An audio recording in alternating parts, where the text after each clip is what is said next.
আপনার আল্লাহ কী করে আমাকে আজ বলতে হবে। এক হিন্দু এক মুসলমান দুই দিন একসাথে যাইতেছে, বন্ধু বান্ধব তো। আমার আল্লাহ কী করে, আজ তোকে শয়নে দেখাবো, তুই আমার সাথে একটু থাক।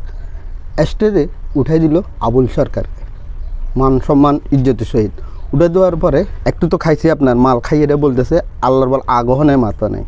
তাহলে নাচ নিয়ে কোরআনকে অপমানিত করছে এবং কি আল্লাহকে কুটিক্তকর কথা বলছেন। নাচ অর্থ কি ও জানে না। তখন আল্লাহ বল কোলাজরাবিন নাচ বলে নাচ বল বলছেন মিনসারে মাস আসল খান্না, সব মানে নাচ হচ্ছে সব নাচা নাচের কথা উল্লেখ করতে উনি। তো আমজনতা ধরে কী করছে এখন, মানে জুতা দিয়ে জুতা আছে না, জুতা দিয়ে ফিরতে ফিরতে জুতার তালে তালে এখন নাচে। ও মা আবুল সরকার এখন নাচে। ঘটনা কি, মানে আগাদি মারছে, মাথা ভাড়া দিছে বন্ধের নাচে, ফাঁসা ভাড়া দিছে ওর নাচে, খালি নাচতে নাচতে এখন একটু ফানিতে ফেলাইছে। ফানিতে ফেলাই পরে একটু মানে গন্ধ ছিল, গন্ধের মানে ধুই, তারপরে দিছে এবার বন্ধু দেখো আমার আল্লাহ এখন কী করে। তো আমি তো দেখতেছি এখন আবুল সরকার সম্মানের সহিত স্টেজে উঠেছে গান গাওয়ার জন্য, এখন দের বেজ্জতি করে নামাইছে।